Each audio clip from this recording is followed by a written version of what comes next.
Hi and welcome to Ru's Kitchen and Garden. Today's recipe is very special, and that's why whenever I make something from different states of India, I try and dress up like that. So today's recipe is one of my favorite. It's Unniyappam, sweet appams, or paniyarams. So uni means small and appam is appam.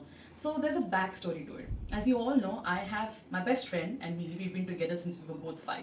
So I used to go to her house, and her mom would always give me these, unniyappams, and I would love them. And I would always praise Auntie for her cooking. I would say, Auntie, wow, the unniyappams are so yummy. And she would always just humbly smile, and I would think, my God, Auntie's so humble.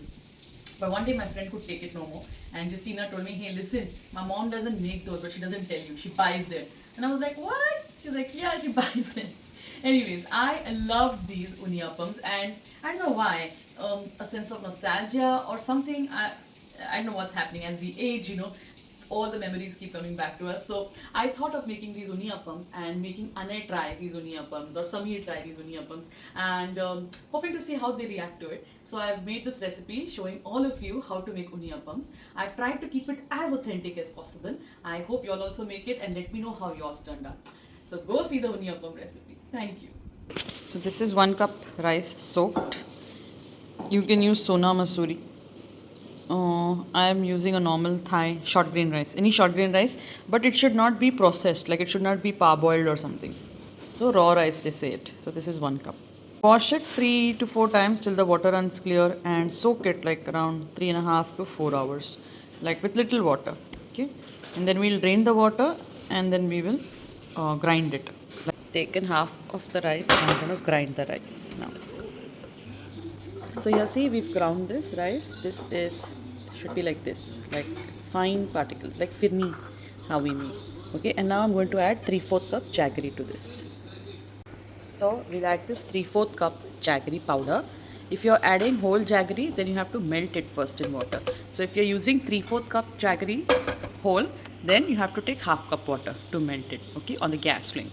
So now because I've taken powdered jaggery, this is 3/4 cup powdered jaggery, and I already added water in this, like while grinding. It was almost around half cup. I'm also going to add this cardamom seeds. These are 4 cardamoms, okay, and then I'll add a whole banana.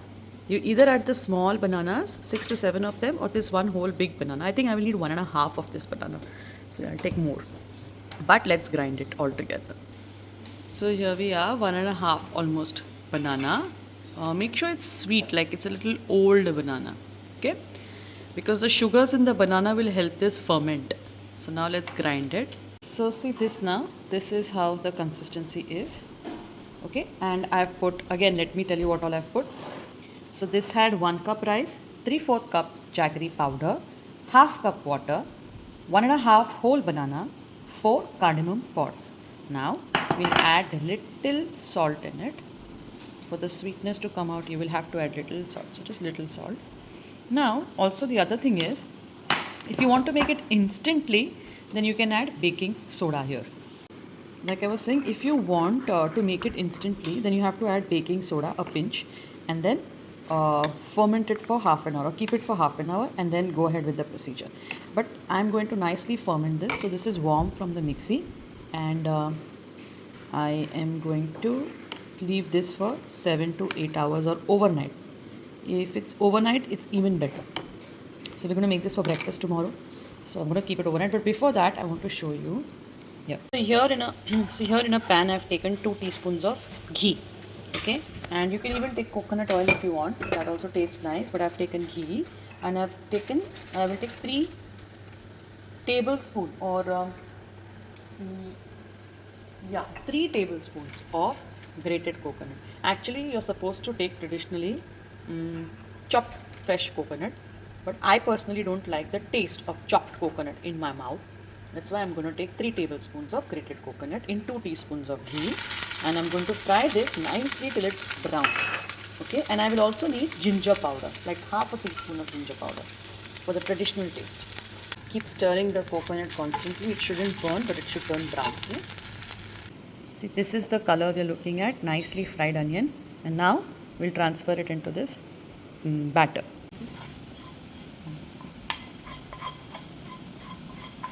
Don't over fry it. So as soon as you see that it's starting to turn little brown, switch off the gas. Remaining, it automatically keeps turning brown in the pan. It well. Okay, and we also need to add, like I said, a little ginger powder to this, right? Traditionally ginger powder is added. It's smelling very nice.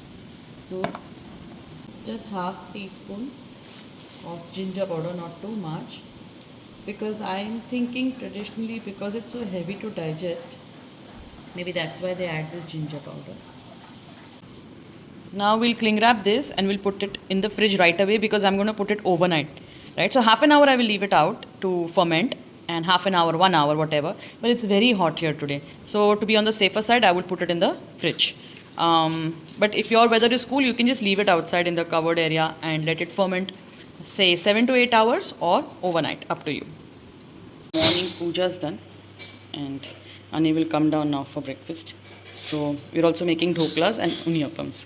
This pan is very hot. I have an iron appe pan. It's because if you have a non-stick pan, it's easy to cook in non-stick pan, but it keeps turning, and it doesn't give proper heat, and so you will see the difference now. Once I put it in an iron skillet or an iron appam pan, the batter kind of stays below. Now what we need to do is, so you can cook it in both ways. You can use ghee fully to cook, or you can use coconut oil fully to cook. What I want to do, I'm not sure still whether I should cook in ghee or coconut oil, so I have both here. Let me think. What do you think, Marvi? Ghee or coconut oil? Ghee, right? Yeah, then take this away. Even I was tilting towards ghee. So we'll add some ghee now. I need to show you how much ghee we need to add. First, let me show you our unniyappam batter here. This little thick, like this consistency. Okay. And now let's add some ghee here. We need to add lots actually. But yeah, so properly add ghee. Okay.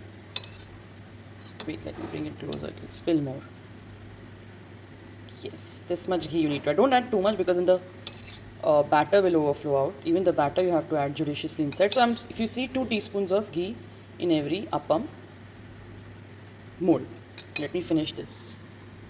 Dhokla stuff is ready. Very weird dhokla and unniyappam, but they're 2 different and 2 new recipes I wanted to try, so I'm just making them. Here, our ghee looks hot now because the iron skillet was really hot. Let me increase the temperature now of the gas.